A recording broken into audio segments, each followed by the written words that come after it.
Shoutout nga pala kay Nestor Gamboa, bumili ng sapatos, at maraming salamat sa iyo kaibigan. Off-season target ng Lakers na si Brook Lopez hindi na makakabalik sa Bucks.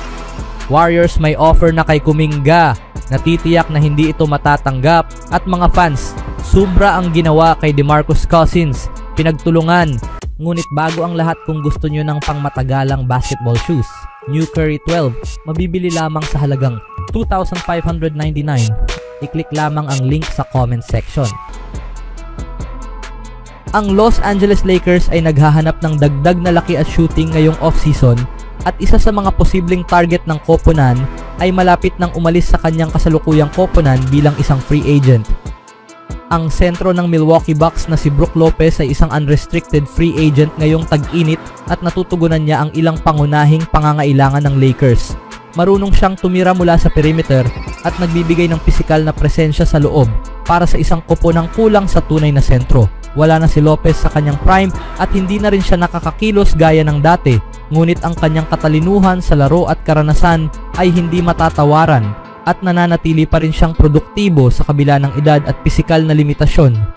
Ayon kay Matt Moore, isang senior writer ng NBA, malamang na pumasok si Lopez sa free agency at maging available para sa mga kuponang nangangailangan ng sentro tulad ng Lakers. Sa tingin ko, hindi na mananatiling ganoon ang roster. Malamang panatilihin ng team si Kevin Porter Jr. at halos lahat ng nakausap ko ay inaakalang aalis na si Brook Lopez. Isinulat ni Moore sa kanyang Substack. Si Lopez ay maaaring isa sa mga mas malalaking pangalan sa merkado. Totoo, nasa dulo na siya ng kanyang karera, pero katulad ni Al Horford, isa siyang ganap na profesional at isang winner.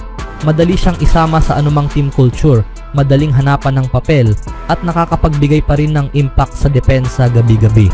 Nung nakaraang season, nagtala si Lopez ng average na 13 points, 5 rebounds at 1.8 assists while shooting percentage 50.9% from the field at 37.3% from the 3-point line.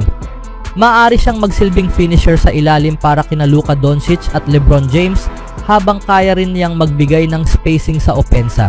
Maaaring mag-offer ang Lakers kay Lopez ng veteran minimum deal o ng taxpayers exception, bagaman may ibang mga kopo nang kayang mag-alok ng mas malaking halaga. Kung magpasya siyang pumunta sa Los Angeles, malamang na ito ay dahil sa layunin niyang magkampiyon, lalo na't may dalawang top 10 superstars ang Lakers na posibleng mas gumanda pa ang samahan sa kanilang unang buong season na magkasama. Ano sa palagay nyo dito mga kaibigan? Sa ibang balita naman, ang pangmatagalang kinabukasan ni Jonathan Kuminga sa Golden State Warriors ay naging mainit na paksa ng usapan nitong mga nakaraang linggo. Papasok na sa restricted free agency ang explosive forward. Gayunpaman, ang kanyang kawalan ng consistent na papel sa rotation ni Steve Kerr ay nagbunsod ng mga diskusyon tungkol sa kahandaan ng Warriors na bayaran siya ayon sa kanyang market value. Gayunman, tila mas malamang na manatili si Kuminga sa Bay Area kaysa sa siya'y umalis. Kamakailan sinabi ni Monty Poole ng NBC Sports na ang karaniwang pananaw sa paligid ng NBA ay nais ng franchise na panatilihin si Kuminga patungo sa 2025-26 season. Ang usap-usapan sa NBA ay malamang na makahanap ang Warriors ng paraan para mapanatili si JK, ani ni Poole. Hindi ibig sabihin na siya na ang pangmatagalang sagot, pwede naman siyang i-trade sa hinaharap. Palagi namang pinapakita ni Kuminga ang kanyang potensyal kapag siya ay nabibigyan ng pagkakataon. Napabilib siya sa postseason kahit pa kasama sa court si Jimmy Butler. Gayunpaman, mahalagang banggitin na ayon kay Bobby Marks ng ESPN, ang pagpapanatili kay Kuminga ay maaring magpahirap sa Warriors na mapaunlad pa ang kanilang roster ngayong off-season. Nakadepende lahat kay Kuminga, sabi ni Marks sa Willard and Dibbs show. Siya talaga ang may hawak ng free agency ng Golden State dahil kung pipirmahan nila siya at ibabalik, iyon na yon. Wala na silang magagawa pa ngayong off-season. Mahaharap ang Golden State sa isang mahirap na desisyon. Ang pagkawala ni Kuminga ay malamang na mangyari sa pamamagitan ng sign and trade, pero hindi ibig sabihin na masasaktan agad ang wing depth ng koponan. Gayunpaman, kung hindi siya mabibigyan ni Kerr ng konkretong papel, marahil ay mas mabuting hayaan siyang mag-develop sa ibang team sa liga. Kung hindi, maaaring mapilitan ang Warriors na humanap ng trade partner sa susunod na summer upang masulit ang hindi mapag-aalinlanganang talento ni Kuminga. Noong Martes, nakatanggap si Jonathan Kuminga ng mahalagang update tungkol sa kanyang kontrata 3 linggo bago magsimula ang free agency.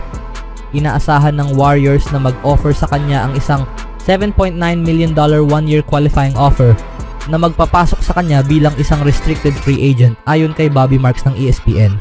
Sa Brooklyn lang bilang tanging koponan na kayang mag-offer ng panimulang sweldo na $20 million o higit pa, may karapatan ang Golden State na tumbasan ng offer. Ang pinakamainam na option ay maaaring ang pag-explore ng sign and trade.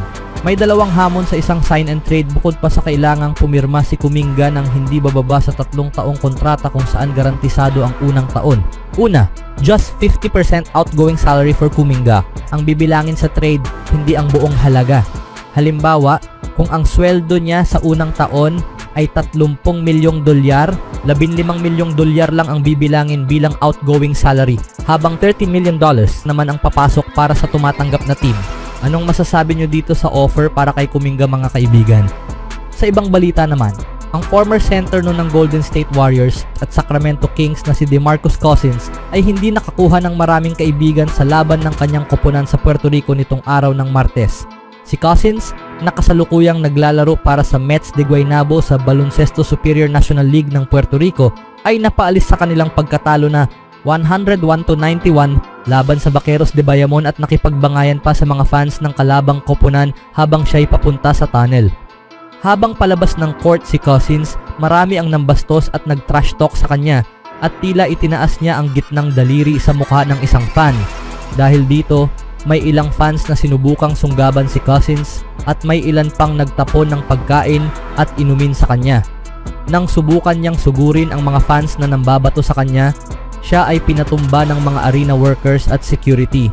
Babala, ang mga video na makikita ay nagpapakita ng NSFW. Sa naunang insidente na tila dahilan ng kanyang pagka-eject, muntik nang magkainitan si Cousins at isang courtside fan matapos ang isang maikling sagutan. Hindi pa muling nakalaro si Cousins sa NBA mula noong 2021-22 season kung saan lumaro siya ng 17 laro para sa Milwaukee Bucks at 31 laro para sa Denver Nuggets. Siya ay pinili bilang ikalimang overall pick sa 2010 NBA Draft for Sacramento Kings at nanatili ron hanggang i-trade siya sa New Orleans Pelicans noong February 2017. Ang 4 na beses na NBA All-Star ay naglaro rin para sa Warriors noong 2018-19 season. Matapos mapunit ang kanyang Achilles tendon noong nakaraang season, lumaro siya ng 30 laro para sa Golden State at may average na 8.3 points, 4.7 rebounds at 2.3 assists in season 2019 NBA Finals. Unang sumali si Cousins sa Mets de Guaynabo noong year 2023 at pinangunahan ng team sa playoffs noong season na iyon bago nag-sign sa Taiwan Beer Leopards ng T1 League sa Taiwan noong nakaraang taon. Bumalik siya ngayon sa Mets de Guaynabo ngayong season at hindi pa malinaw kung anong klaseng parusa ang maaaring ibigay sa kanya kaugnay ng kanyang mga naging aksyon ngayong Martes.